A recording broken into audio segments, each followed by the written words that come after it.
Mi hija y mi yerno estaban peleando en el banco para decidir quién controlaría mi fortuna de $8 millones. Yo estaba ahí, sentada en la sala de espera, fingiendo leer una revista mientras escuchaba cada palabra venenosa que salía de sus bocas. Carlos gritaba que él tenía más experiencia con las finanzas, que Martina era demasiado emocional para manejar tanto dinero. Martina le respondía que era mi hija, que tenía más derecho que él. Hablaban de mí como si ya estuviera muerta. Antonio Flores, el gerente del banco, trataba de calmarlos desde detrás de su escritorio de madera oscura. Su voz sonaba incómoda, profesional pero nerviosa. Les explicaba que necesitaban mi firma, mi consentimiento, que yo era la titular de la cuenta. Carlos lo interrumpió con una carcajada amarga. Dijo que yo ya no estaba en condiciones de tomar decisiones importantes, que apenas recordaba dónde había puesto las llaves del coche. El aire acondicionado del banco zumbaba sobre nuestras cabezas, pero yo sentía calor. Un calor que me subía desde el estómago hasta la garganta. Mis manos temblaban ligeramente mientras pasaba las páginas de esa revista que no estaba leyendo. Fotos de cocinas modernas, consejos de jardinería, recetas que nunca haría. Todo parecía tan normal, tan cotidiano, mientras mi mundo se desmoronaba a unos metros de distancia. Martina levantó la voz. Dijo que había cuidado de mí durante años, que había sacrificado su tiempo y su energía para estar conmigo, que merecía esa recompensa. Carlos se rió otra vez, esa risa cruel que ya conocía bien. Le recordó que ella apenas me visitaba, que siempre tenía excusas para no venir a almorzar los domingos, que yo vivía prácticamente sola en esa casa grande. El señor Flores carraspeó. Les dijo que había otras opciones, que podían establecer un fideicomiso, que había maneras legales de proteger el patrimonio familiar. Pero ninguno de los dos lo escuchaba realmente. Solo querían el control total, inmediato. Querían las llaves del reino que yo había construido ladrillo a ladrillo, dólar a dólar, durante 50 años de trabajo. Mi corazón latía tan fuerte que pensé que todos en el banco podrían oírlo. Me quedé inmóvil en esa silla de cuero frío, observando a esas dos personas que decían amarme mientras planeaban mi funeral financiero. Carlos hablaba de inversiones, de fondos de alto rendimiento, de oportunidades que yo no entendería. Martina mencionaba gastos médicos futuros, cuidados especializados, una residencia para personas mayores. Una residencia. Esa palabra me atravesó como un cuchillo. Estaban planeando encerrarme, apartarme, quitarme mi libertad junto con mi dinero. Yo, que había criado a Martina sola después de que su padre nos abandonara. Yo, que trabajé dobles turnos en la fábrica textil para pagarle la universidad privada. Yo, que vendí mi primer coche para comprarle su vestido de novia. El teléfono del escritorio sonó y Antonio atendió con alivio, probablemente agradecido por la interrupción. Carlos y Martina siguieron discutiendo, pero más bajo, en susurros violentos. Ella le reprochaba que fuera tan obvio con sus intenciones. Él le decía que dejara de hacerse la santa, que los dos sabíamos por qué estaban ahí. Me levanté despacio de la silla. Mis rodillas crujieron ligeramente, pero mis piernas me sostuvieron firme. Caminé hacia el escritorio donde los tres me miraron con sorpresa, como si hubieran olvidado que yo estaba ahí. Como si fuera un mueble más en esa oficina con olor a papel nuevo y ambientador de pino. El señor Flores sonrió, esa sonrisa profesional que había perfeccionado durante años de atender clientes. Me preguntó si necesitaba algo, si quería un vaso de agua. Su amabilidad contrastaba brutalmente con la frialdad que acababa de presenciar. Le dije que no, que solo quería hacer una consulta rápida sobre mis cuentas. Que no tardaría mucho. Martina me miró con impaciencia. Me preguntó qué estaba haciendo, por qué había venido al banco sin avisarle. Su voz tenía ese tono condescendiente que había desarrollado en los últimos años, como si fuera mi madre en lugar de mi hija. Carlos se acomodó en su silla, claramente molesto por la interrupción de sus planes. Les dije que solo quería revisar algunos movimientos, que había notado cosas extrañas en mis estados de cuenta. Mentí. No había notado nada porque ellos se habían encargado de que yo no viera esos papeles desde hacía meses. Pero su reacción me lo confirmó todo. La mirada que intercambiaron, rápida pero reveladora. El nerviosismo de Carlos, que se pasó la mano por el cabello. La forma en que Martina apretó los labios. Antonio abrió su computadora y me pidió mi identificación. Mientras buscaba en mi bolso, Escuché a Carlos murmurar algo sobre perder el tiempo, sobre citas que tenían en la tarde. Martina le hizo una seña para que se callara. Pero yo ya había oído suficiente. Cuando finalmente encontré mi cédula, se la entregué al gerente con manos que ya no temblaban. Una calma extraña había comenzado a instalarse en mi pecho. Una frialdad que no había sentido en años. Antonio tecleó algunos números y frunció el ceño ligeramente. Entonces Martina dijo las palabras que cambiarían todo para siempre.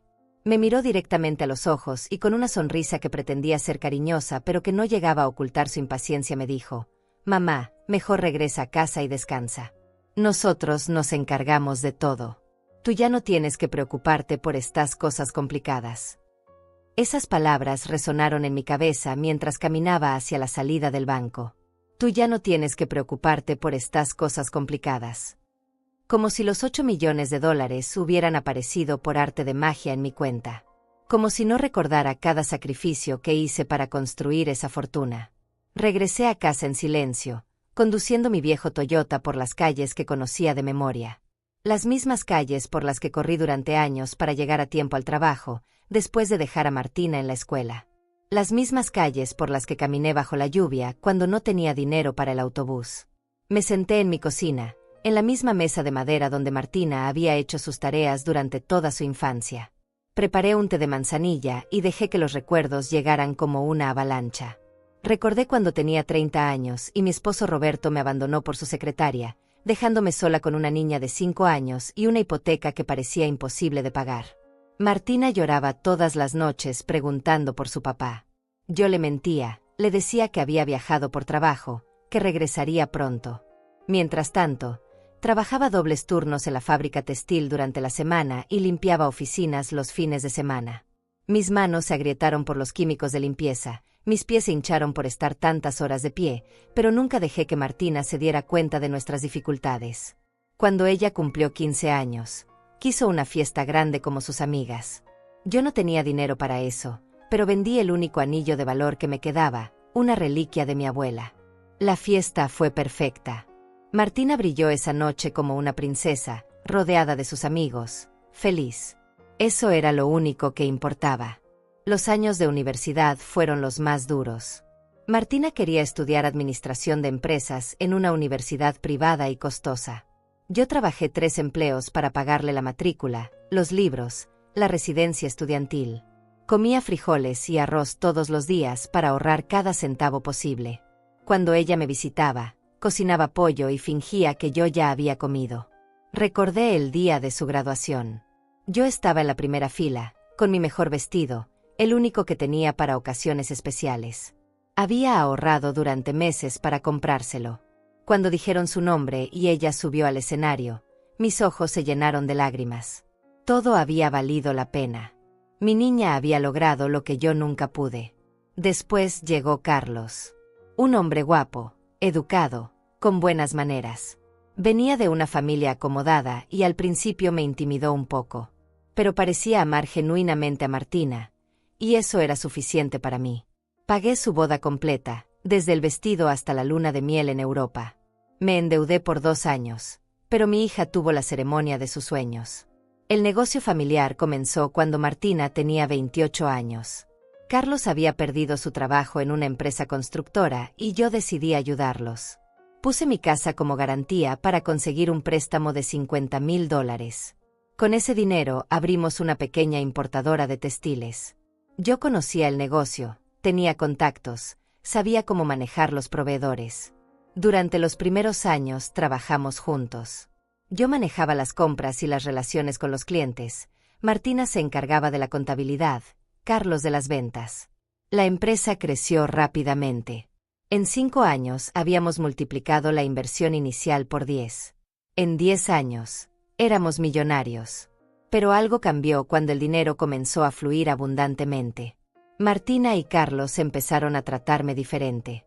Ya no era la socia fundadora, era la empleada mayor que estorbaba en las reuniones importantes. Gradualmente me fueron apartando de las decisiones clave. Me decían que merecía descansar, que había trabajado suficiente toda mi vida. Acepté retirarme a los 65 años. Pensé que finalmente podría disfrutar tiempo con mi hija y mis nietos. Pero las visitas se volvieron escasas.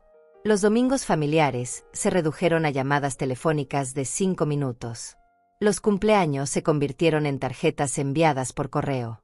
Cuando Carlos se hizo cargo completamente del negocio, las ganancias se dispararon. Abrieron sucursales en 3 ciudades más, diversificaron los productos, establecieron contratos internacionales. Mi inversión inicial de $50,000 se había convertido en 8 millones. Todo estaba a mi nombre porque yo había sido la que firmó los papeles originales, la que puso la garantía. Al principio me emocioné con el éxito. Pensé que podríamos viajar juntos, que tendríamos más tiempo para estar en familia. Compré una casa más grande, pensando que Martina y los nietos vendrían más seguido. Pero la casa grande solo se llenó de silencio. Los primeros síntomas de que algo andaba mal comenzaron hace 2 años. Martina empezó a preguntar sobre mis documentos, sobre dónde guardaba los papeles importantes. Decía que era por precaución, por si me pasaba algo. Carlos sugirió que sería bueno hacer un testamento más detallado, organizar mejor mis finanzas. Gradualmente comenzaron a llegar menos estados de cuenta bancarios a mi casa. Cuando preguntaba, Martina me decía que ahora todo se manejaba digitalmente, que era más seguro. Me ofreció ayuda para revisar mis cuentas en línea, pero siempre había una excusa para posponerlo. Una reunión importante, un viaje de negocios, problemas con los niños. Hace 6 meses noté que Carlos hablaba por teléfono en voz baja cuando yo llegaba a visitarlos. Se callaba abruptamente y cambiaba de tema con una sonrisa forzada. Martina había desarrollado la costumbre de contestar las llamadas en otra habitación. Cuando preguntaba quién había llamado, siempre era alguien sin importancia. La semana pasada, mientras esperaba a Martina en su oficina, escuché parte de una conversación telefónica. Hablaba con alguien sobre acelerar el proceso y aprovechar que todavía está lúcida para que firme. No entendí completamente el contexto, pero algo en su tono me alertó. Anoche no pude dormir. Me levanté varias veces a caminar por la casa, esa casa grande y vacía que compré pensando en reuniones familiares que nunca llegaron. Me detuve frente al espejo del baño y me vi realmente por primera vez en meses. Una mujer de 70 años, con arrugas que contaban historias de trabajo y preocupación, pero con ojos que todavía brillaban con inteligencia. Esta mañana, cuando Martina me llamó para invitarme al banco, su voz sonaba diferente. Demasiado alegre, demasiado casual. Me dijo que era solo para actualizar algunos datos, que Carlos estaría ahí también para ayudar con los trámites. Que no me preocupara por nada. Pero yo ya estaba preocupada. Y después de lo que había escuchado en esa oficina, ya no tenía dudas. Esa noche no logré conciliar el sueño. Las palabras de Martina resonaban en mi cabeza como un eco molesto. Tú ya no tienes que preocuparte por estas cosas complicadas. Me levanté a las 3 de la madrugada y fui a la cocina a prepararme un té. La casa estaba silenciosa, solo se escuchaba el tic-tac del reloj de pared que había comprado cuando Martina era pequeña. Me senté en la mesa y saqué de un cajón todos los papeles que había logrado reunir en los últimos meses. Estados de cuenta que había conseguido en visitas anteriores al banco, recibos de transferencias, documentos legales del negocio. Los extendí sobre la superficie de madera y comencé a revisar cada cifra con lupa. Había movimientos que no recordaba haber autorizado. Transferencias grandes a cuentas que no conocía. Retiros frecuentes por cantidades considerables. Todo tenía mi firma, pero algunas se veían extrañas, demasiado perfectas, como si hubieran sido practicadas. Mi mano tembló ligeramente al sostener uno de los documentos bajo la luz de la lámpara. Al amanecer llamé al banco. Antonio Flores no estaba disponible, pero hablé con Teresa Silva, otra gerente que conocía desde hacía años. Le pedí que me enviara por correo los estados de cuenta de los últimos 6 meses. Su voz sonó extraña cuando me dijo que esos documentos ya se enviaban regularmente a la dirección que tenían registrada. Le expliqué que no los había recibido. Hubo un silencio incómodo al otro lado de la línea. Teresa me pidió que verificara la dirección. Cuando me la leyó, no era la mía. Era la dirección de la oficina de Carlos y Martina. Me dijo que el cambio se había hecho hace 4 meses, con mi autorización escrita. Yo no recordaba haber firmado nada así. Colgué el teléfono con las manos sudorosas. Mi propia hija había desviado mi correspondencia bancaria sin decirme nada. Había estado manejando mis finanzas a mis espaldas durante meses. La sensación en mi estómago era una mezcla de traición y náusea que no había experimentado desde que Roberto me abandonó. Decidí hacer algo que no había hecho en años: investigar por mi cuenta. Me vestí con mi mejor ropa, tomé mi bolso y conduje hasta el centro de la ciudad. Mi primera parada fue la oficina del contador que había manejado mis impuestos durante la última década, Ignacio Torres. Don Ignacio me recibió con su sonrisa de siempre, pero noté preocupación en sus ojos cuando le expliqué la situación. Revisó sus archivos y me mostró documentos que yo no sabía que existían. Había habido cambios en la estructura fiscal de mis inversiones, modificaciones que según él había autorizado yo misma el año pasado. Me mostró una carta con mi firma donde supuestamente le daba instrucciones para trabajar directamente con Carlos en todos los asuntos relacionados con mis finanzas. La letra era mía, pero no recordaba haber escrito esas palabras. Don Ignacio notó mi confusión y me preguntó si me sentía bien. Le dije que estaba perfectamente lúcida, que solo necesitaba entender qué había pasado con mis documentos. Me ofreció copias de todo y las acepté gratamente. Salí de su oficina con una carpeta llena de papeles que necesitaba estudiar, pero también con la certeza de que mis sospechas tenían fundamento. Mi siguiente parada fue el registro público de la propiedad. Quería verificar el estado de mis bienes inmuebles. La empleada, una mujer joven y eficiente, revisó el sistema con mi número de identificación. Su expresión cambió gradualmente mientras leía la pantalla. Me informó que había habido movimientos recientes en mis propiedades. Algunas habían sido puestas como garantía para préstamos que yo no recordaba haber solicitado. Otras tenían beneficiarios designados en caso de mi muerte, designaciones que tampoco recordaba haber hecho. Todo legal, todo con mi firma, todo sin mi conocimiento consciente. Pedí copias de todos los documentos. La empleada me miró con compasión cuando vio que mis manos temblaban mientras ordenaba los papeles en mi bolso. Me preguntó si tenía algún familiar que pudiera acompañarme. Le dije que estaba bien, que podía manejar la situación sola. Pero no estaba bien. Mientras conducía de regreso a casa, tuve que detenerme 2 veces porque las lágrimas me impedían ver claramente. No eran lágrimas de tristeza solamente, sino de rabia. Una rabia fría y calculadora que comenzaba a crecer en mi pecho como una semilla venenosa. Llegué a casa al atardecer.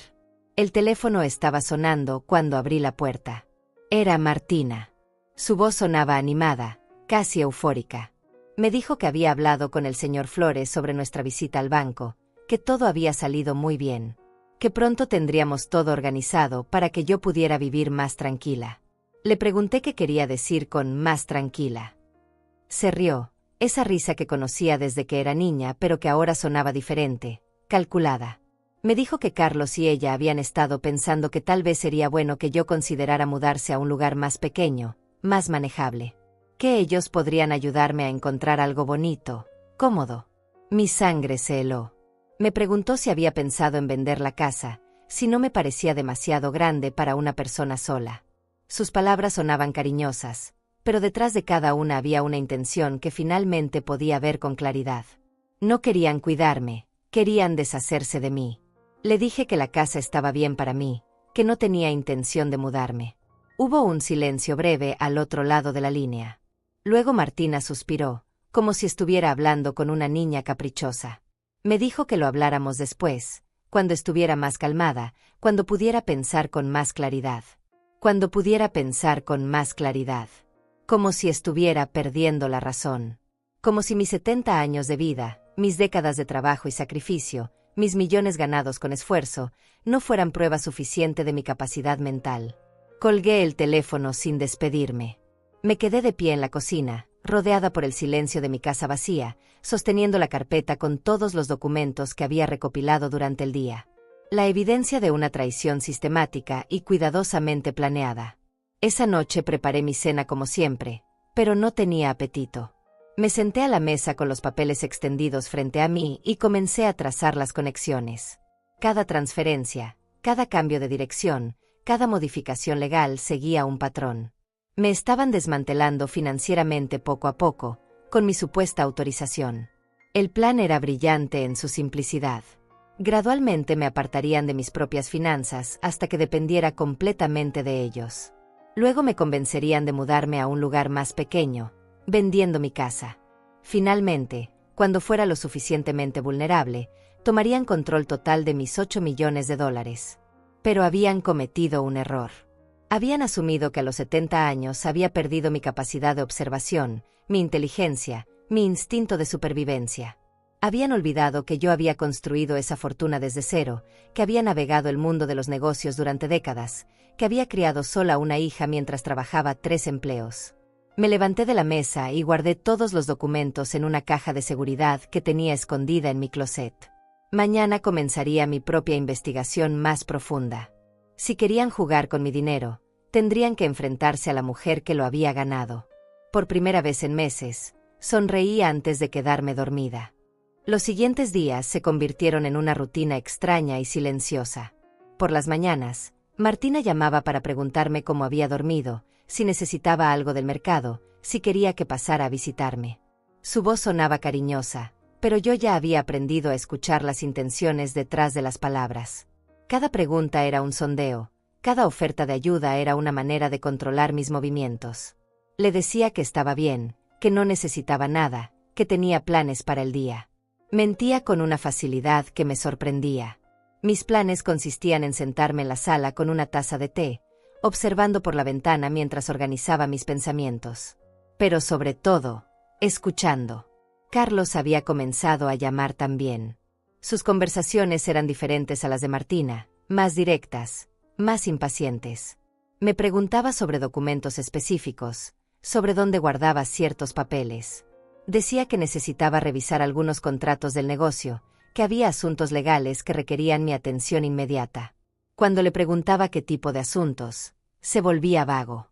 Problemas con proveedores, auditorías pendientes, renovaciones de permisos. Todo sonaba importante y urgente, pero nunca lograba obtener detalles específicos. Siempre terminaba diciendo que era mejor que nos reuniéramos para explicármelo todo en persona. El jueves por la tarde, decidí hacer algo que no había hecho en años: visitar inesperadamente la oficina. Me puse mi mejor vestido, el gris con flores pequeñas que había usado en la graduación de Martina, y conduje hasta el edificio donde funcionaba la empresa que yo había ayudado a crear.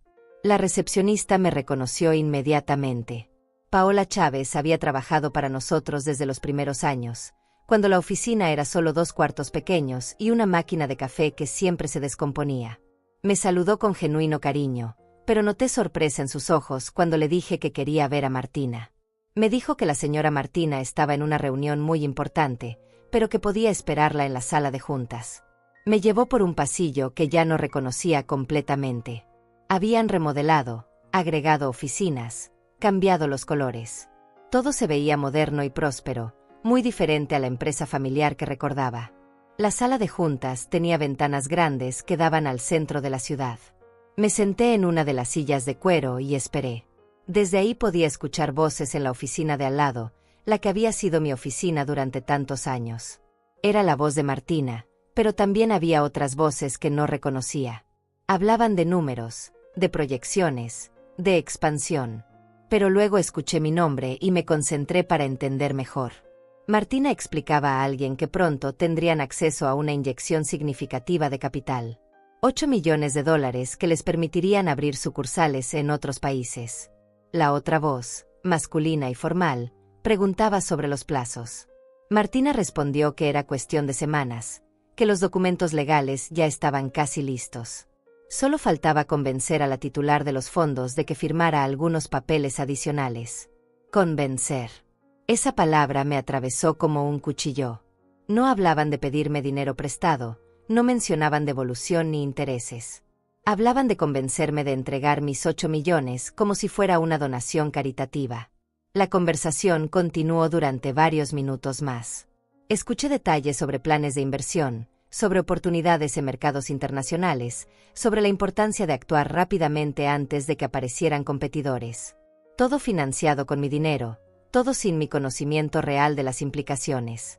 Cuando finalmente se abrió la puerta de la oficina contigua, me las arreglé para parecer que estaba mirando por la ventana distraídamente. Martina apareció acompañada de 2 hombres en trajes caros que no conocía. Se sorprendió visiblemente al verme, pero se recuperó rápidamente y me saludó con una sonrisa que no llegaba a sus ojos. Me presentó a los señores como socios potenciales de Estados Unidos. Ellos me saludaron educadamente, pero pude ver en sus miradas que sabían exactamente quién era yo y cuál era mi papel en los planes de Martina. Eran miradas de evaluación, como si estuvieran calculando qué tan fácil sería manejarme. Después de que los hombres se fueron, Martina se sentó a mi lado y me preguntó qué me había traído por la oficina. Le dije que extrañaba el ambiente de trabajo, que quería ver cómo iban las cosas. Se rió nerviosamente y me dijo que todo marchaba muy bien, mejor de lo que habíamos esperado cuando comenzamos. Le pregunté sobre los planes de expansión que había mencionado. Su expresión cambió sutilmente, se volvió más cautelosa. Me dijo que eran solo ideas preliminares, que aún no había nada concreto, que cuando hubiera algo definido, por supuesto me lo comentaría. Pero yo ya no necesitaba que me comentara nada. Había escuchado suficiente para entender que mis 8 millones ya estaban comprometidos en su mente, que los contratos con esos socios estadounidenses probablemente ya estaban en proceso, que mi firma en los documentos del banco era solo una formalidad para acceder a un dinero que ya consideraban suyo. Esa noche, cuando regresé a casa, encontré un sobre bajo mi puerta. Dentro había documentos de una empresa de mudanzas, con una cotización detallada para trasladar todas mis pertenencias a un apartamento más pequeño. La dirección era de un complejo residencial para personas mayores a las afueras de la ciudad. No había nota explicativa, no había remitente identificado. Pero la cotización estaba fechada para la semana siguiente e incluía servicios de empaque completo, como si ya estuviera decidido que me mudaría. Me senté en mi sala, rodeada por los muebles que había comprado uno a uno durante años de trabajo duro, y sentí una claridad fría instalarse en mi mente. No era paranoia, no era confusión senil. Era una conspiración real y bien organizada para deshacerse de mí y quedarse con mi dinero. El teléfono sonó cerca de las 9 de la noche. Era Carlos. Su voz sonaba más firme que de costumbre, menos fingidamente amable. Me dijo que necesitaba verme urgentemente, que había surgido una oportunidad de inversión que no podíamos dejar pasar, que requería una decisión rápida. Le pregunté de qué se trataba.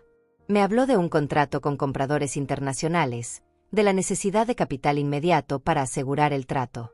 Dijo que si actuábamos rápido, podríamos triplicar la inversión en menos de un año. Pero necesitaba mi autorización para usar mis fondos como garantía. Le dije que necesitaba tiempo para pensarlo, que no me gustaba tomar decisiones importantes por teléfono. Se impacientó visiblemente, aunque trató de disimularlo. Me dijo que el tiempo era crucial, que otros inversionistas estaban interesados en la misma oportunidad. Cuando colgué, supe que habían decidido acelerar sus planes.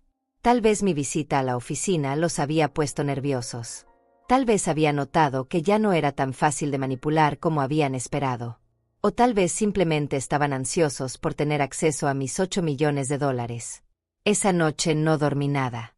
Me quedé despierta, sentada en la cocina, bebiendo té y mirando las fotos de Martina que tenía en el refrigerador. Su primera comunión, su graduación de secundaria, su boda. En todas sonreía genuinamente, con amor, con gratitud hacia la madre que había sacrificado todo por ella. ¿En qué momento esa niña agradecida se había convertido en una mujer que planeaba robarme todo lo que tenía? ¿En qué momento había decidido que mi vida ya no tenía valor, que mi dinero era más importante que mi bienestar? Al amanecer tomé una decisión. Si querían jugar a ser más astutos que yo, tendrían que enfrentarse a 50 años de experiencia en el mundo real. Había sobrevivido al abandono, a la pobreza, a las dificultades de criar sola a una hija. No iba a dejar que esa misma hija me destruyera en mis últimos años. Era hora de contraatacar. El viernes por la mañana me desperté con una determinación que no había sentido en años. Había pasado 4 días recopilando evidencias. Ahora era momento de actuar.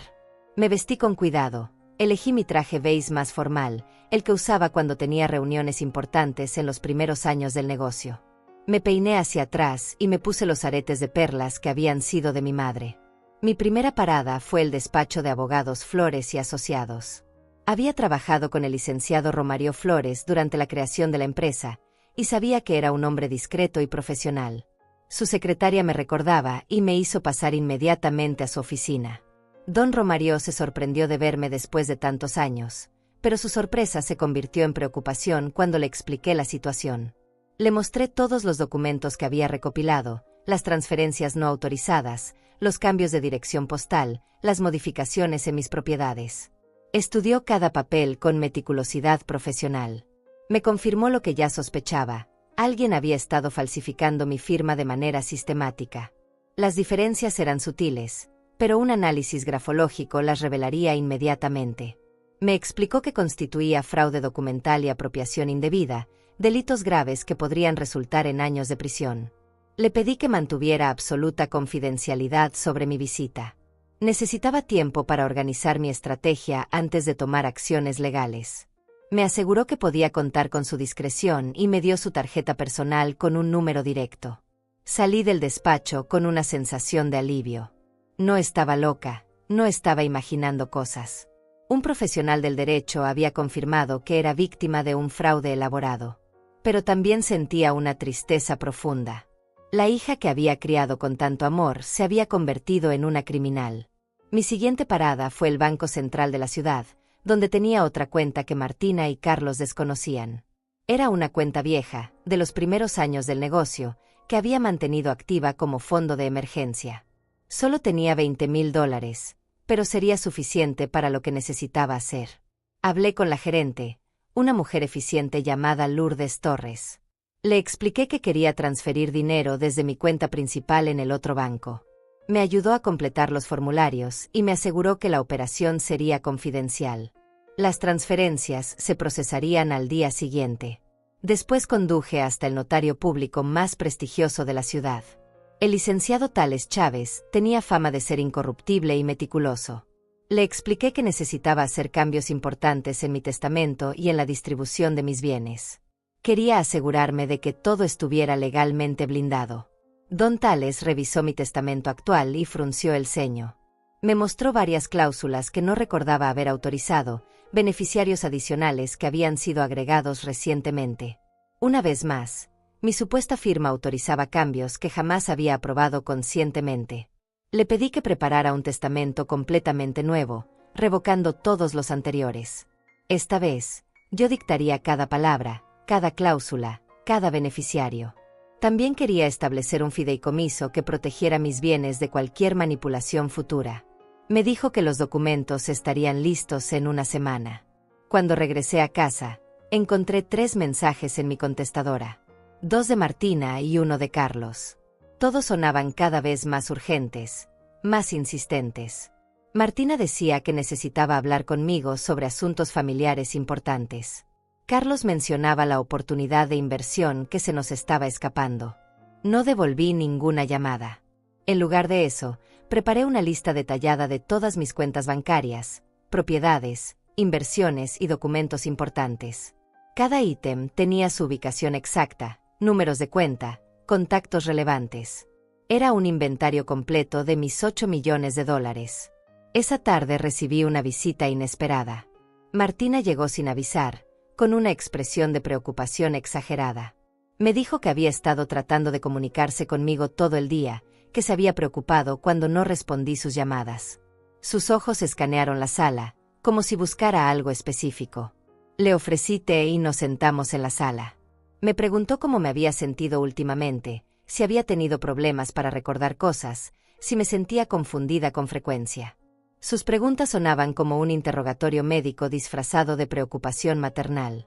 Le aseguré que me sentía perfectamente bien, que mi memoria estaba intacta, que no tenía ningún problema cognitivo. Ella insistió, mencionó que a veces las personas mayores no se dan cuenta cuando empiezan a tener dificultades. Que tal vez sería bueno hacer una evaluación médica, solo por precaución. Me di cuenta de que estaba construyendo un expediente. Si en algún momento necesitaban demostrar que yo no era competente para manejar mis finanzas, estas conversaciones serían su evidencia.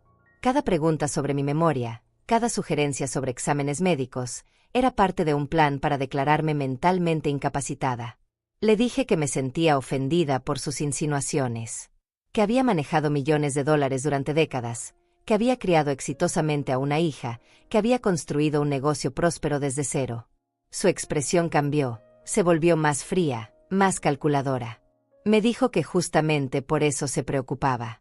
Que había sido muy responsable toda mi vida, pero que ahora era momento de descansar, de dejar que otros se hicieran cargo de las decisiones difíciles. que Carlos y ella solo querían protegerme de las presiones y responsabilidades financieras. Cuando se fue, me quedé sentada en mi sala, rodeada por el silencio pesado de la traición confirmada. Mi propia hija estaba trabajando activamente para declararme incompetente, para justificar el robo de mis bienes como una medida de protección. Esa noche llamé a don Romario desde mi teléfono personal. Le conté sobre la visita de Martina, sobre sus preguntas insistentes sobre mi salud mental. Me aconsejó que me hiciera un examen médico completo inmediatamente, con un doctor independiente de mi elección. La documentación médica de mi competencia mental sería crucial si el caso llegaba a los tribunales. También me sugirió que comenzara a grabar nuestras conversaciones telefónicas, que documentara cada encuentro, cada presión que ejercieran sobre mí. Me explicó que en casos de abuso financiero contra personas mayores, la evidencia era fundamental para demostrar manipulación y coerción. El sábado por la mañana fui al consultorio del doctor Antonio Silva, mi médico de cabecera durante los últimos 15 años. Le expliqué la situación sin entrar en detalles familiares específicos. Solo le dije que necesitaba una evaluación médica completa que documentara mi estado físico y mental. El doctor Silva realizó todos los exámenes posibles: pruebas de memoria, evaluaciones cognitivas, análisis de sangre, revisión neurológica. Los resultados fueron categóricos. Tenía la salud mental de una mujer de 50 años y la capacidad cognitiva completamente intacta. Me entregó un informe médico detallado que certificaba mi competencia mental absoluta. Lo guardé en mi caja de seguridad junto con todos los otros documentos que había estado recopilando. Mi arsenal legal crecía día a día. El domingo Carlos me llamó nuevamente. Esta vez su voz sonaba diferente, más agresiva, menos paciente. Me dijo que la oportunidad de inversión se cerraría el lunes, que necesitábamos actuar inmediatamente, que había preparado todos los documentos, que solo necesitaba mi firma. Le pregunté dónde estaban esos documentos. Me dijo que los llevaría a mi casa esa misma tarde, que podríamos revisarlos juntos. Que había calculado que mis 8 millones podrían convertirse en 24 millones en menos de 2 años. 24 millones. La cifra me pareció ridículamente exagerada, obviamente diseñada para deslumbrarme. Ninguna inversión legítima prometía triplicar el capital en tan poco tiempo sin riesgos enormes. Era el anzuelo final de su trampa. Le dije que estaría esperándolo. Cuando colgué, sonreí por primera vez en días. Habían decidido mostrar sus cartas completamente. Era exactamente lo que necesitaba para completar mi plan. Esa tarde, mientras esperaba la visita de Carlos, organicé todos mis documentos en orden cronológico. Las pruebas del fraude, los informes médicos, los análisis legales, todo estaba listo. También preparé mi grabadora digital, la misma que había usado años atrás para reuniones de negocios importantes. Cuando Carlos tocó el timbre, estaba completamente preparada para la confrontación final. Carlos llegó esa tarde cargando un maletín de cuero negro y una sonrisa que pretendía ser tranquilizadora.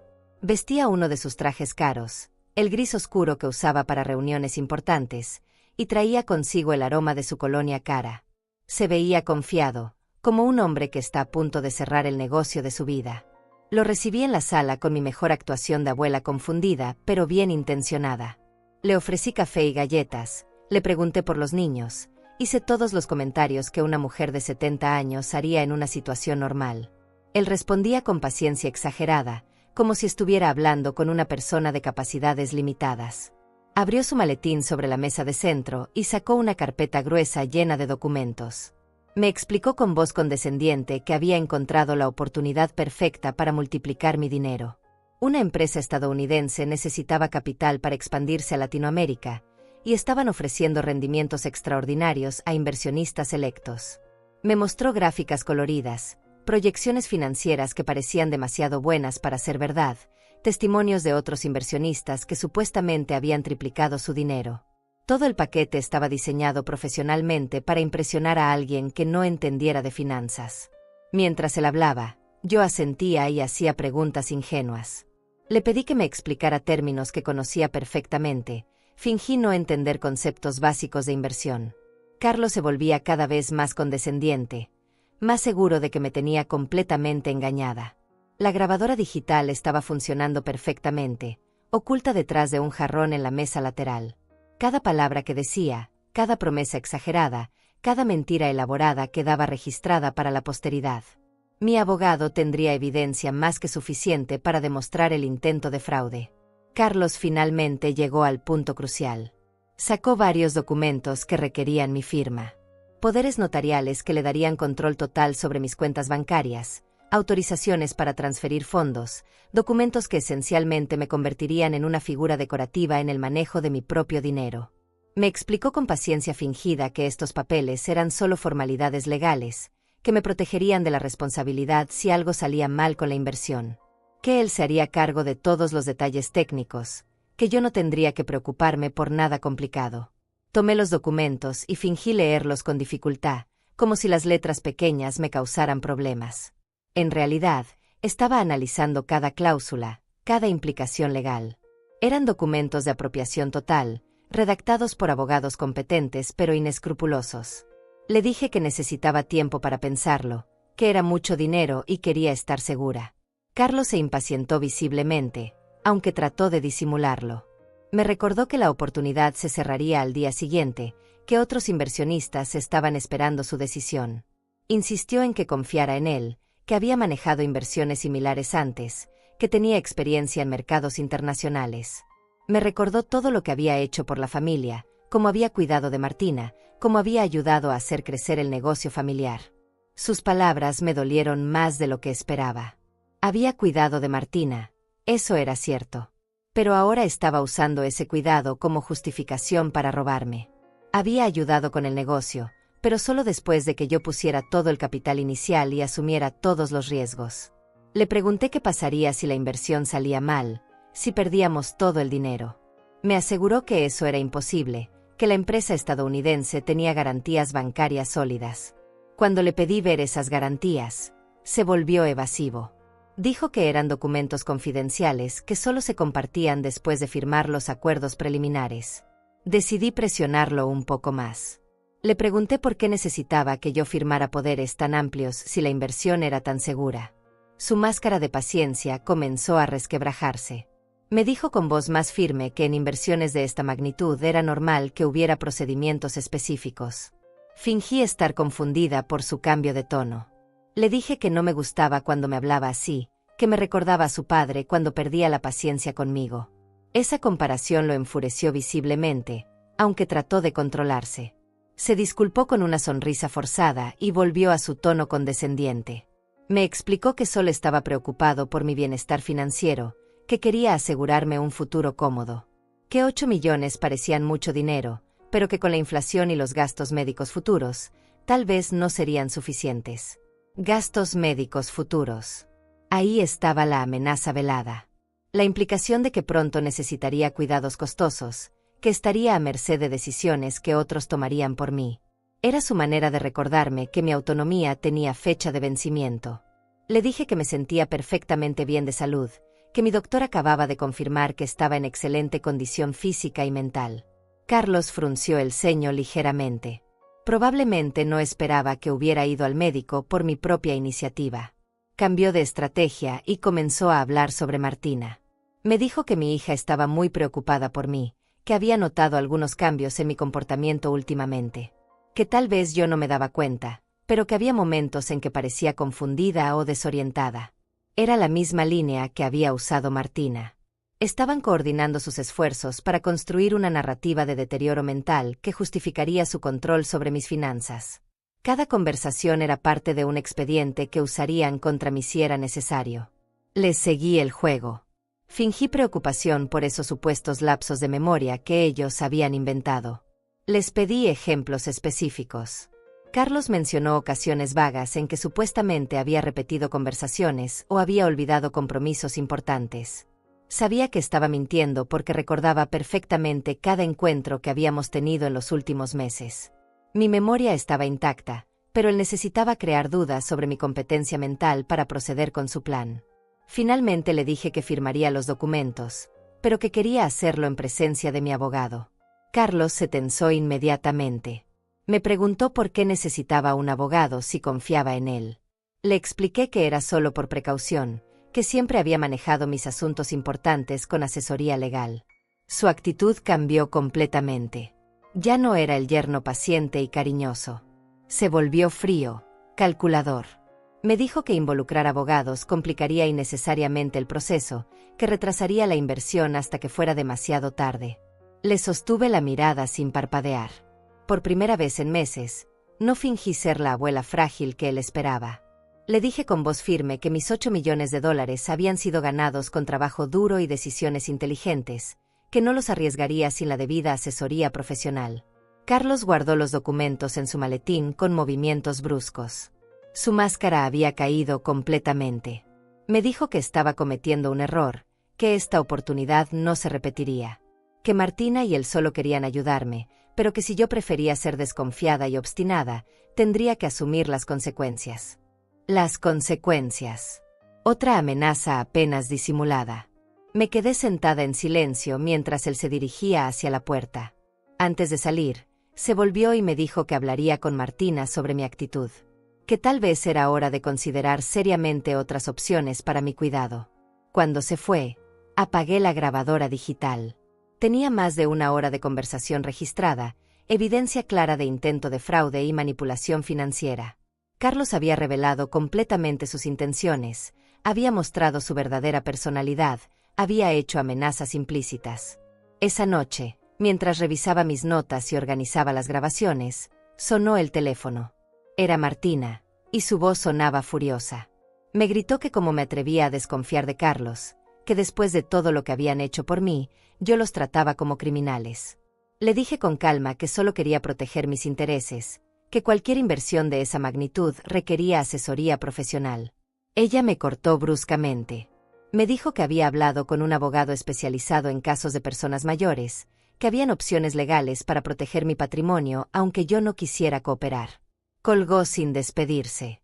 Me quedé con el teléfono en la mano, escuchando el tono demarcado mientras procesaba lo que acababa de oír. Habían consultado con un abogado sobre cómo quitarme el control de mis propios bienes. Estaban preparando una batalla legal para declararme incompetente. Pero habían subestimado a su oponente. Mientras ellos planeaban robarme, yo había estado construyendo mi defensa. Tenía evidencia, tenía asesoría legal, tenía documentación médica. Más importante aún, tenía la ventaja de la sorpresa. Era hora de mostrarles que la mujer que había construido una fortuna de 8 millones de dólares no se rendía sin pelear. El lunes por la mañana me desperté antes del amanecer con una claridad mental que no había experimentado en meses. Era el día de mi contraataque, el momento de revelar mis cartas después de una semana de silenciosa preparación. Me vestí con mi mejor traje, el mismo que había usado para firmar los contratos más importantes de mi vida empresarial. Mi primera parada fue el banco donde Martina y Carlos creían tener control sobre mis finanzas. Llegué temprano, antes de que abrieran oficialmente, y esperé en mi coche observando el edificio. A las 9 en punto exactas, caminé hacia la entrada con una carpeta llena de documentos bajo el brazo. Antonio Flores me recibió con la misma sonrisa profesional de siempre, pero noté nerviosismo en sus ojos cuando le dije que necesitaba hacer cambios importantes en mis cuentas. Le expliqué que había descubierto irregularidades en mis estados financieros, movimientos no autorizados que constituían fraude bancario. Le mostré el análisis grafológico que había obtenido de mis supuestas firmas. El perito había confirmado categóricamente que al menos 15 firmas en documentos bancarios recientes habían sido falsificadas. Antonio estudió el informe con expresión cada vez más preocupada. Le entregué una carta formal revocando todos los poderes que habían sido otorgados a terceras personas sobre mis cuentas. También presenté una orden de mi abogado requiriendo la congelación inmediata de cualquier transferencia pendiente y la cancelación de todas las autorizaciones de acceso que no hubieran sido firmadas por mí en presencia de un notario. Antonio me informó que había 3 transferencias programadas para esa misma semana por un total de 2 millones de dólares. Transferencias que yo jamás había autorizado, destinadas a cuentas empresariales controladas por Carlos. Le ordené cancelarlas inmediatamente y cambiar todas las claves de acceso a mis cuentas. Mientras procesaba mi solicitud, Antonio me preguntó discretamente si quería presentar cargos criminales contra las personas responsables del fraude. Le dije que mi abogado se encargaría de esos procedimientos, pero que primero necesitaba asegurar mis activos. Salí del banco con la satisfacción de haber cerrado herméticamente el acceso a mi dinero. Martina y Carlos descubrirían muy pronto que sus planes de apropiación habían sido frustrados. Pero mi trabajo apenas comenzaba. Mi siguiente destino fue la notaría donde había preparado mi Nuevo Testamento. Don Tales me recibió con los documentos finalizados, un testamento completamente nuevo que revocaba todas las versiones anteriores y eliminaba a Martina como beneficiaria principal de mis bienes. En su lugar, había establecido un fideicomiso que donaría la mayoría de mi fortuna a fundaciones educativas para mujeres de escasos recursos. Martina recibiría solo una cantidad simbólica, suficiente para demostrar que no la había olvidado, pero insuficiente para financiar el estilo de vida lujoso que había planificado con mi dinero. Firmé cada página del Nuevo Testamento en presencia de 3 testigos independientes. Don Tales me aseguró que el documento era legalmente blindado contra cualquier impugnación. También me entregó copias certificadas que deposité inmediatamente en cajas de seguridad en 3 bancos diferentes. A mediodía regresé a casa para esperar. Sabía que no tardarían en descubrir que sus planes habían sido saboteados. El teléfono comenzó a sonar a las 2 de la tarde.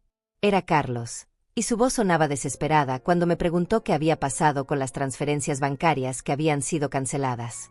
Le dije con voz tranquila que había descubierto las irregularidades en mis cuentas y había tomado medidas para proteger mis activos, que había consultado con expertos legales y que todas las transacciones no autorizadas habían sido bloqueadas. Carlos perdió completamente la compostura. Me gritó que estaba arruinando oportunidades millonarias, que había comprometido dinero con inversionistas internacionales basándose en las garantías de mis fondos, que tendría que explicar a personas muy importantes por qué los acuerdos habían sido cancelados. Le respondí que él tendría que explicar a esas mismas personas por qué había prometido dinero que no le pertenecía, usando documentos falsificados para respaldar sus compromisos. Su silencio al otro lado de la línea fue revelador. Martina llegó a mi casa media hora después, acompañada por Carlos. Ambos se veían furiosos y desesperados. Martina me acusó de haber perdido la razón, de estar destruyendo el futuro financiero de toda la familia. Carlos amenazó con presentar documentos médicos que demostraban mi incapacidad mental para manejar grandes sumas de dinero. Les dije que adelante, que presentaran esos documentos falsos. Que yo tenía evaluaciones médicas recientes de 3 especialistas diferentes, confirmando mi perfecta salud mental. Que también tenía grabaciones de nuestras conversaciones donde admitían haber falsificado mi firma y planeado apropiarse de mis bienes. La expresión de Carlos cambió de furia a pánico cuando mencioné las grabaciones. Martina me preguntó con voz temblorosa qué grabaciones, cuándo las había hecho. Le expliqué que había estado documentando todas nuestras interacciones desde que descubrí el fraude. Saqué la grabadora digital y reproduje fragmentos de mi conversación con Carlos del domingo anterior. Su propia voz llenó la sala, prometiendo rendimientos imposibles, presionándome para firmar poderes amplios, haciendo comentarios condescendientes sobre mi capacidad mental. Carlos se puso pálido mientras escuchaba sus propias palabras. Martina lo miraba con una expresión que mezclaba horror y traición, como si finalmente entendiera la magnitud de lo que habían intentado hacer. Les informé que había entregado copias de todas las evidencias a mi abogado, que había presentado denuncias formales por fraude documental y apropiación indebida, que tenía documentación completa de cada movimiento financiero irregular, cada firma falsificada, cada amenaza velada. Martina comenzó a llorar, pero sus lágrimas me parecieron calculadas, otro intento de manipulación emocional. Me suplicó que considerara las consecuencias para los nietos, que pensara en la reputación familiar, que todo había sido un malentendido, que solo querían protegerme. Le dije que proteger a alguien no requería robar su dinero ni falsificar documentos legales, que si realmente se hubieran preocupado por mi bienestar, habrían hablado conmigo honestamente sobre sus inquietudes financieras. Carlos trató una última estrategia desesperada. Me ofreció devolver todo el dinero que habían movido, cancelar todos los compromisos que habían hecho, firmar cualquier documento que yo quisiera. A cambio, solo me pedía que no presentara cargos criminales. Le pregunté cuánto dinero habían gastado ya de mis fondos. Su silencio fue respuesta suficiente. Me di cuenta de que habían usado mis millones como garantía para préstamos personales, habían financiado inversiones arriesgadas, habían vivido por encima de sus posibilidades asumiendo que pronto tendrían acceso total a mi fortuna. Les expliqué que ya no había vuelta atrás, que habían cruzado una línea que no se podía borrar. que durante meses habían conspirado para robarme, habían falsificado documentos, habían planeado declararme incompetente para justificar su apropiación de mis bienes. Martina me preguntó con voz quebrada si realmente iba a destruir a su propia familia por dinero. Le respondí que ellos habían destruido nuestra familia cuando decidieron que mi dinero era más importante que mi dignidad. Que yo no estaba luchando por dinero, sino por mi derecho a vivir mis últimos años con autonomía y respeto. Carlos se levantó bruscamente de la silla. Me dijo que esto no había terminado, que tenían abogados también, que pelearían por lo que consideraban legítimamente suyo. Le recordé que mi dinero había sido ganado con mi trabajo, que ellos no tenían derecho legal ni moral sobre mis bienes. Cuando se dirigían hacia la puerta, Martina se volvió para hacer un último intento. Me dijo que todo esto era culpa de mi soledad, que si hubiera aceptado su ayuda desde el principio, nada de esto habría pasado. Que aún estaba a tiempo de reconsiderar, de volver a ser la familia unida que habíamos sido. Le dije que una familia unida se construye sobre amor y respeto mutuo, no sobre planes de apropiación financiera. Que la madre que había sacrificado todo por ella se merecía mejor que ser tratada como un obstáculo para sus ambiciones económicas. Después de que se fueron, me quedé sentada en mi sala, rodeada por un silencio que por primera vez en meses no me parecía pesado sino liberador. Había confrontado a mis propios depredadores, había expuesto su plan, había protegido mis activos. El teléfono sonó esa noche. Era el licenciado Romario, mi abogado. Me informó que Carlos había contactado su despacho esa tarde, ofreciendo llegar a un acuerdo extrajudicial. Quería negociar una suma específica a cambio de que yo retirara todas las denuncias. Le dije que no había nada que negociar, que procediera con todas las acciones legales, que presentara todos los cargos criminales correspondientes, que después de 50 años construyendo mi patrimonio honestamente, no iba a permitir que me lo robaran en mis últimos años. Esa noche dormí profundamente por primera vez en semanas. Había tomado control de mi vida nuevamente. Los siguientes días fueron una cascada de consecuencias que observé con una mezcla de satisfacción y tristeza. El martes por la mañana, el licenciado Romario me llamó para informarme que las autoridades habían congelado todas las cuentas bancarias de Carlos y Martina como parte de la investigación por fraude financiero. Sus activos estaban siendo auditados para determinar qué parte provenía de fondos apropiados ilegalmente. Esa misma tarde recibí una llamada desesperada de Martina. Su voz sonaba completamente diferente, quebrada, sin rastro de la arrogancia que había mostrado durante meses. Me suplicó que la ayudara, que no podía acceder a su dinero, que los bancos le habían cancelado sus tarjetas de crédito, que Carlos estaba furioso y la culpaba a ella por haber subestimado mi capacidad de reacción. Le dije con voz calmada que las consecuencias de sus acciones apenas comenzaban, que cuando uno comete fraude contra instituciones financieras, el sistema legal no perdona, que ella había elegido ser una criminal, y ahora tendría que enfrentar las consecuencias como cualquier criminal. Me colgó sin despedirse, pero pude escuchar que estaba llorando. Por un momento sentí el impulso maternal de protegerla, de encontrar una manera de ayudarla. Pero recordé las grabaciones, las firmas falsificadas, los meses de manipulación y engaño. Había criado a esa mujer con amor y sacrificio, pero no podía salvarla de las decisiones que había tomado como adulta. El miércoles, Antonio Flores me visitó en casa para entregarme personalmente un informe detallado de todas las transacciones irregulares que habían descubierto en mis cuentas. El total de dinero que Carlos y Martina habían movido sin mi autorización ascendía a $3.200.000. Habían usado mis fondos para comprar una casa en la playa valorada en $1,500,000, habían invertido en 2 restaurantes que estaban perdiendo dinero, habían prestado $500,000 a amigos que nunca se los devolvieron. También habían gastado cantidades obscenas en viajes, joyas, coches de lujo y tarjetas de crédito sin límite. Pero lo que más me dolió fue descubrir que habían usado mi dinero para pagar abogados especializados en declarar personas mayores como mentalmente incompetentes. Habían invertido $50,000 en construir un caso legal para quitarme mi autonomía financiera. Antonio me explicó que el banco había iniciado su propia investigación interna para determinar cómo habían logrado falsificar tantos documentos sin ser detectados. Habían encontrado evidencia de que alguien dentro de la institución había facilitado el proceso, probablemente a cambio de dinero. Esa tarde recibí una visita inesperada. Era Paola Chávez, la recepcionista de la empresa que yo había ayudado a crear. Venía con lágrimas en los ojos y una carta de renuncia en las manos. Me dijo que no podía seguir trabajando para personas que habían traicionado a la mujer que había hecho posible sus empleos. Me contó que la oficina estaba en caos. Los socios estadounidenses habían cancelado todos los contratos cuando descubrieron que las garantías financieras eran fraudulentas. 3 empleados habían renunciado cuando se enteraron de lo que Carlos y Martina habían intentado hacerme. Los proveedores estaban exigiendo pagos inmediatos porque sus cuentas bancarias estaban congeladas. Paola me confesó que había sabido que algo extraño estaba pasando desde hacía meses. Que había visto documentos con mi firma que parecían diferentes, que había escuchado conversaciones telefónicas donde hablaban de acelerar el proceso con la vieja. Pero había asumido que yo estaba de acuerdo con todo. Le dije que entendía su posición, que no la culpaba por no haber intervenido. Que empleados honestos no deberían tener que sospechar de fraude por parte de sus jefes.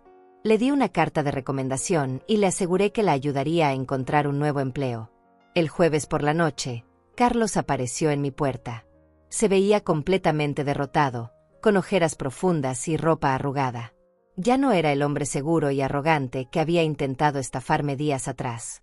Me suplicó que habláramos, que encontráramos una solución que no destruyera completamente sus vidas. Le permití entrar, pero mantuve la grabadora digital encendida. Esta vez no fingí ser la abuela confundida. Lo miré directamente a los ojos mientras él me explicaba que todo había sido idea de Martina, que él solo había seguido sus instrucciones, que nunca había querido lastimarme. Le dije que había escuchado las grabaciones suficientes veces como para saber que él había sido el cerebro de la operación.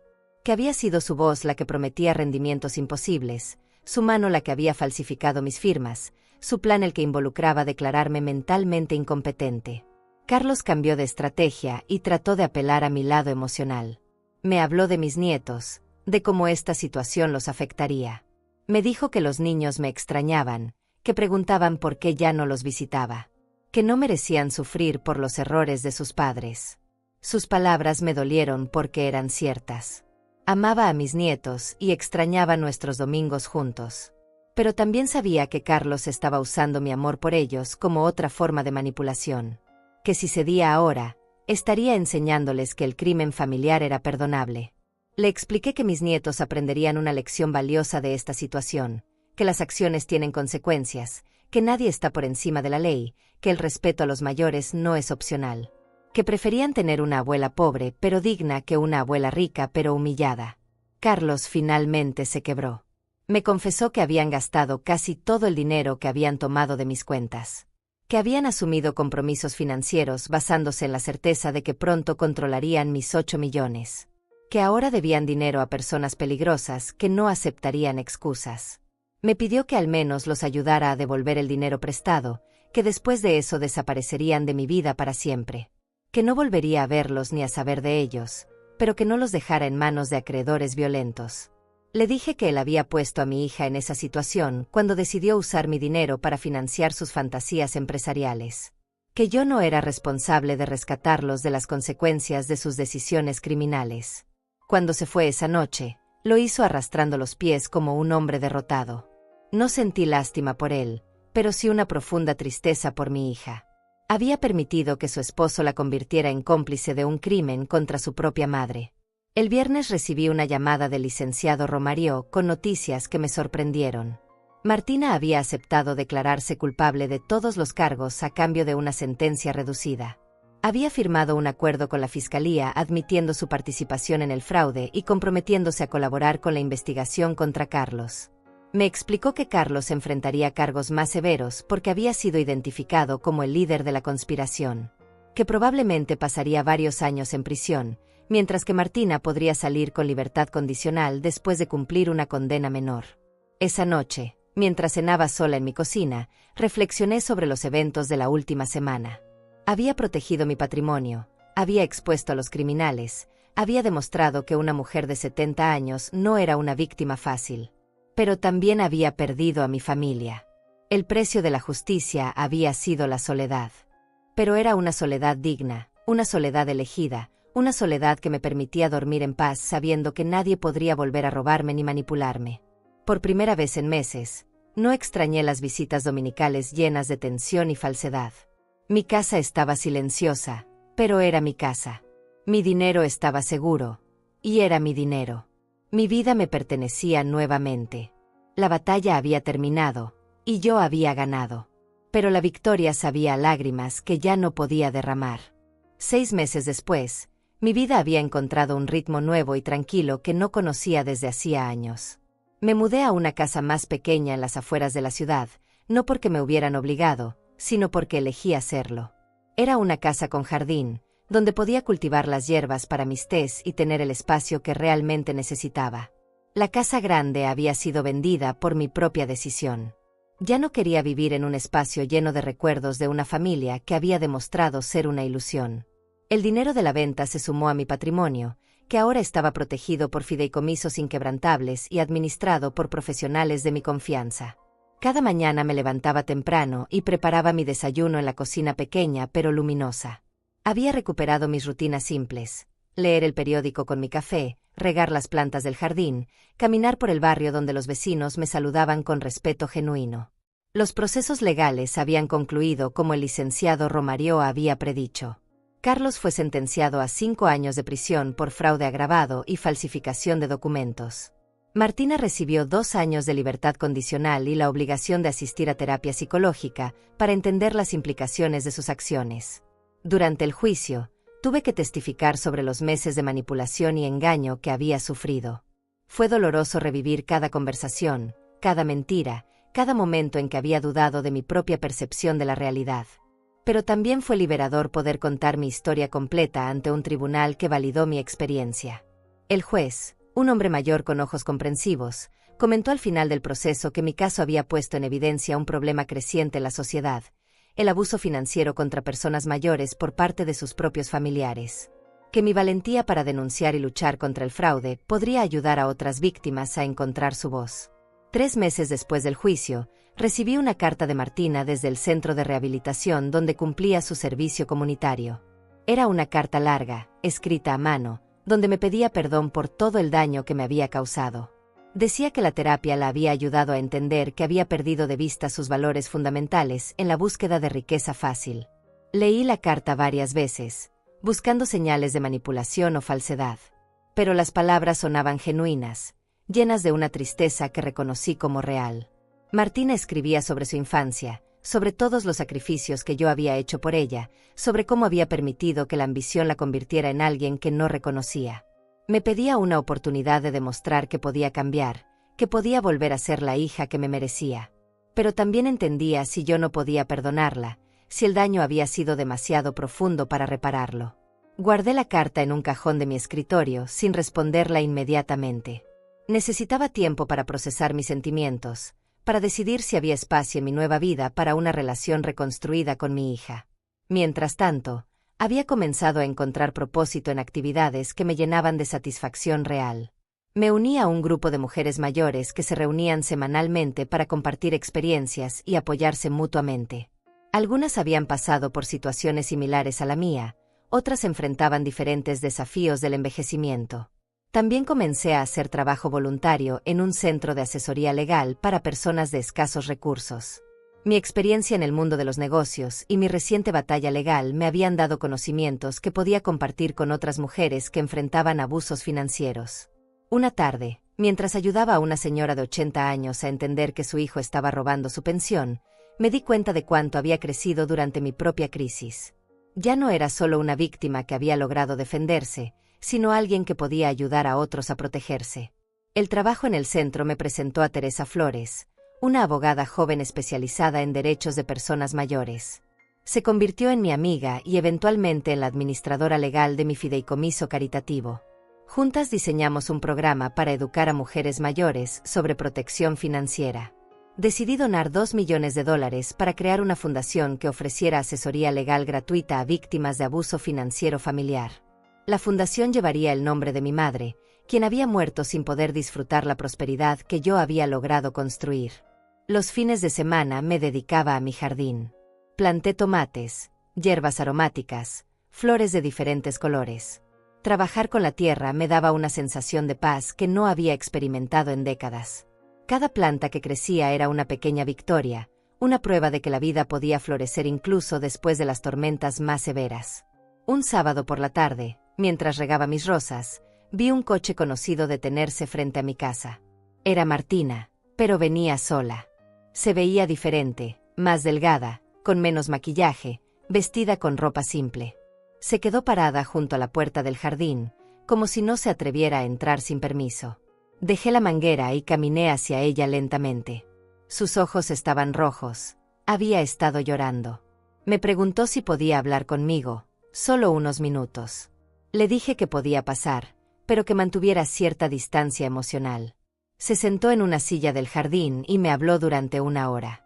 Me contó sobre su proceso de rehabilitación, sobre cómo había tenido que enfrentar la realidad de lo que había hecho, que había perdido la custodia temporal de sus hijos, que Carlos había pedido el divorcio desde la cárcel, que había tenido que mudarse a un apartamento pequeño y conseguir un trabajo como empleada administrativa. Me dijo que entendía si nunca podía perdonarla completamente, pero que quería que supiera que había aprendido de sus errores. Que todos los días pensaba en el daño que me había causado, en los años de amor y sacrificio que había traicionado por dinero. Le pregunté qué esperaba de mí, qué quería lograr con esa visita. Me respondió que solo quería que supiera que se arrepentía genuinamente, que había recuperado su capacidad de sentir vergüenza por sus acciones. Que no esperaba dinero, ni perdón inmediato, ni una reconciliación fácil. Le dije que apreciaba su honestidad, pero que necesitaba más tiempo para procesar todo lo que había pasado. Que tal vez en el futuro podríamos reconstruir algún tipo de relación, pero que sería diferente a todo lo que habíamos tenido antes. Martina asintió y se levantó para irse. Antes de llegar a la puerta del jardín, se volvió y me dijo algo que me sorprendió. Gracias por no permitir que me saliera con la mía. Necesitaba aprender esta lección, aunque haya sido de la manera más dolorosa. Después de que se fue, me quedé sentada en mi jardín hasta que oscureció. Pensé en la niña de 5 años que lloraba por su padre ausente, en la estudiante universitaria que brillaba en su graduación, en la mujer ambiciosa que había perdido el rumbo moral, en la criminal arrepentida que acababa de visitarme. Todas eran la misma persona, mi hija, pero también eran versiones diferentes de alguien que había elegido su propio camino. Yo había hecho lo correcto al detener su crimen, pero también entendía que el perdón era un proceso que tomaría tiempo.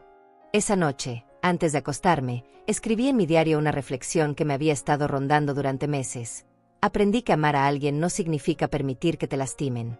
Que protegerse a uno mismo no es egoísmo, sino supervivencia. Que a los 70 años aún tenía la fuerza para luchar por mi dignidad. Cerré el diario y miré por la ventana hacia mi jardín donde las plantas crecían en silencio bajo la luz de la luna. Había perdido una familia, pero había recuperado mi autonomía. Había ganado respeto por mí misma y había encontrado una nueva manera de contribuir al mundo. Por primera vez en décadas, no me sentía definida por mi papel como madre o abuela. Era simplemente Olga Ortega, una mujer de 70 años que había construido una fortuna, había sobrevivido a una traición familiar, y había elegido usar su experiencia para ayudar a otros. Mi historia no había terminado con la victoria legal.